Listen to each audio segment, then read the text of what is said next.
Well, we're back talking about chapter 4 of our book, Intentional Parenting. And this week, this chapter was about being a balanced parent. And what David's talking about in this chapter is the balancing of a few different things. And so it's love and fear, discipline and relationship, boundaries and freedom, emotion, time, support.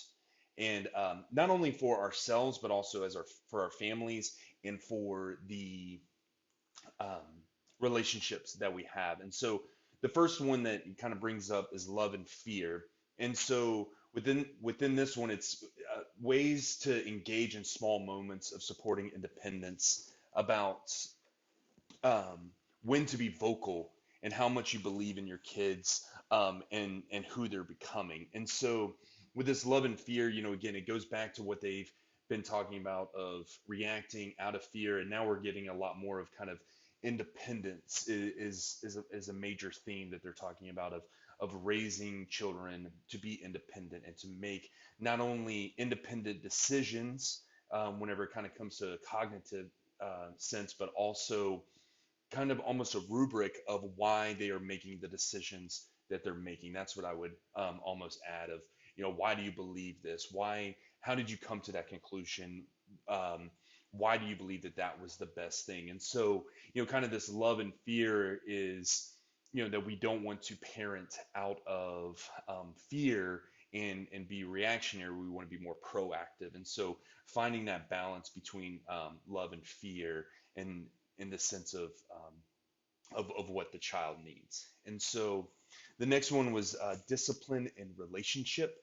And this one was, I really liked his line about how discipline should never be about harming or shaming our children. And so as you look at discipline and how discipline becomes part of your family life, that our posture should be one out of love and not anger. So as discipline is coming, that it's not coming from malice or anywhere of that, but as Christians, we are called to love, and so how we are to love our children, and having them grow up to be the best person that they can be, is really, kind of that balance, and making sure that that relationship, because you do want to have an open and honest relationship, and there are consequences that have to come. But if it is one out of malice and hate and different things like that, that it's going to not be productive in how it goes. And so that kind of leads into boundaries and freedom.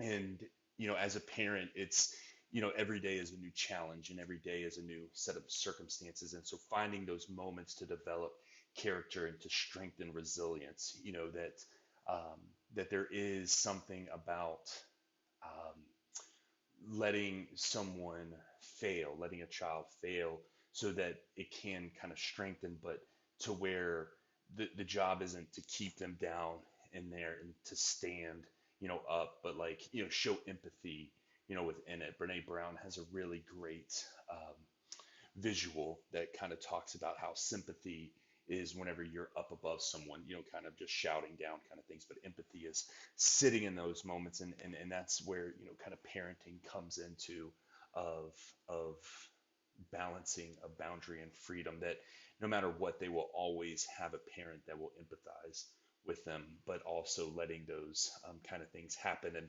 And that's why I really enjoyed the soccer story that he talks about, where his kids left soccer equipment at home or whatever it was, and told them, that it is your responsibility, because at some point, in high school, whenever you get, almost to teenage, and a little bit before teenage years, that you do need responsibility should come into these things.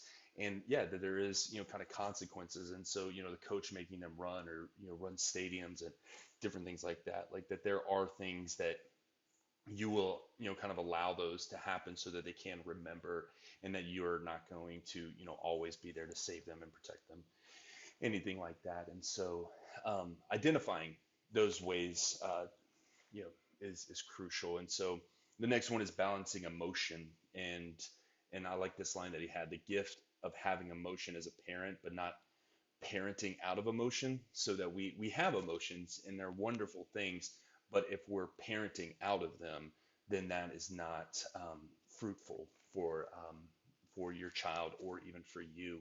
And had this kind of image, or this metaphor, I guess you would say, of, parenting out of emotion is like going to the grocery store when you're hungry.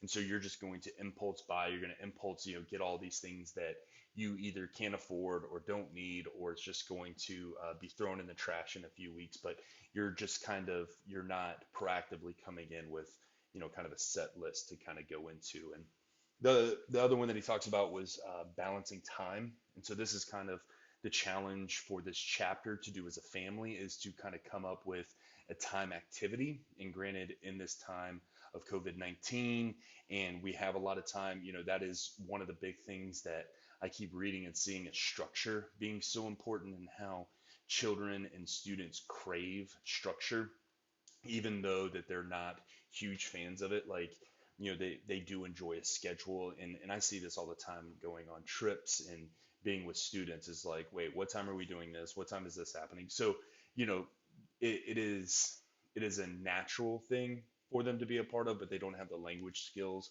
to kind of come into that. And so as a family, kind of create that time chart of like, how are we going to put, what is important for us? Where are our meals going to happen? Where are our social time as a family going to happen? When's individual time going to happen? When do, work and school and homework? And so kind of making that time activity. When does church happen? And then when, can we have, church at home? Trying to find those, that time chart to where it's not overwhelming, but it can show balancing of, hey, this is what we can do this week. This is what we can't. And there are some days and some weeks that you cannot do it all. And it is really frustrating. And I try to do that. And Anna always reminds me that, hey, you can't do everything. And the last one is balancing support. And so balancing the amount of support that you give to not hinder the development of your child. And so, um, and so it's almost, like how much are you going to kind of put into those, um, that support system that you have. And so whenever you're asking this questions of where can this support happen, how can I support, is it going to, I think another question to almost ask is it going to hinder their independence or their creativity or their resilience or the resourcefulness, or are they just going to always assume that mom or dad is going to take care of this, or grandma is always going to take care of this, and how we're doing that. So that's chapter 4.